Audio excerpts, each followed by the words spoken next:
Хирургтардын атасы Мамбет Мамакеев Гиннестин рекордтор китебине катталды. Гиннестин рекордтор китебинин расмий сайтында билдиргендей, Мамакеев эң көп убакыт иштеген хирург катары катталган. Анын эмгек убактысы 67 жыл 181 күн деп белгиленген. Ал легендарлуу китепке расмий түрдө 2020 жылдын 29 февралында катталган. Мамакеев Мамбет Мамакеевич 1927 жылы 1 октябрда Ысык көл областына караштуу Ак Суу районунун Керегеташ айылында туулган. 1970 жылы медицина илимдеринин доктору, 1972 жылы профессор, 1973 жылы Кыргыз Республикасынын эмгек сиңирген дарыгери, 1987 жылы Кыргыз Республикасынын илимге эмгек сиңирген ишмери наамдарын алган. Октябрь революциясы, эмгек кызыл туу, эл достугу ордендери менен жана медальдар менен сыйланган.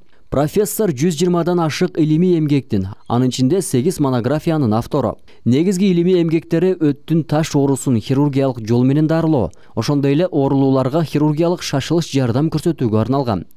Анын катуу кармаган холецистит хирургиялык дарылоо, уйку безинин сезгениши деген жана башка эмгектеринин мааниси чоң. 8 майда Кыргыз-Тажик чек арасында орун алган чыр-чатактын кесепетинен толугу менен өрттөлгөн турак үйдүн курулушу жүрүп жатат.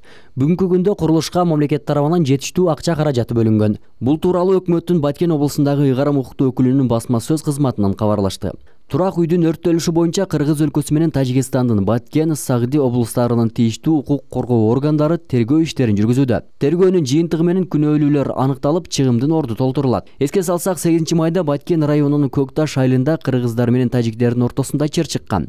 Жергиликтүү тургундардын жана расмий бийликтин билдиришинче, чыр жер тилкесин талашуудан чыккан жана андагы талашка түшкөн жер тилкеси кыргыздарга тиешелүү болгон.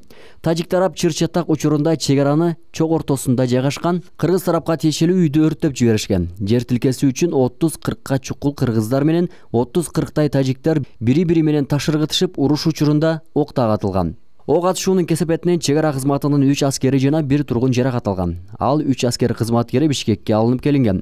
Чек ара чырында ок тийип жаракат алган аскердин абалы оор экени айтылган. Ал эми окуя боюнча эки өлкө тең бири-бирин күнөөлөп жатышат. Буга чейин Кыргыз өлкөсү чек арадагы чыр боюнча Тажикстанга каршылык билдирүү нотасын жөнөткөн. Тажикстан нотага жооп берген. Дүйнөлүк метеорологиялык уюм 2020 жылы температура жогору болот деп кабарлады.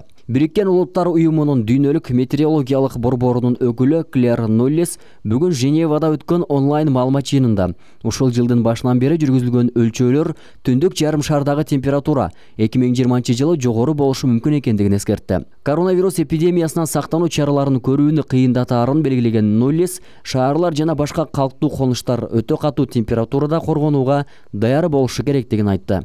Интернетте маалыматтык иш-чараларды сунуштаган дүйнөлүк саламаттыкты сактоо уюму жана анын өнөктөштөрү көчөдө баш кийим кийүү, жетиштүү суу ичүү, билектерин муздак суу менен сүртүү, белдеги жана буттагы кан айланууну тездетүү, муз менен чекесине жана ийиндерге укалуу зарылдыгын билдирди.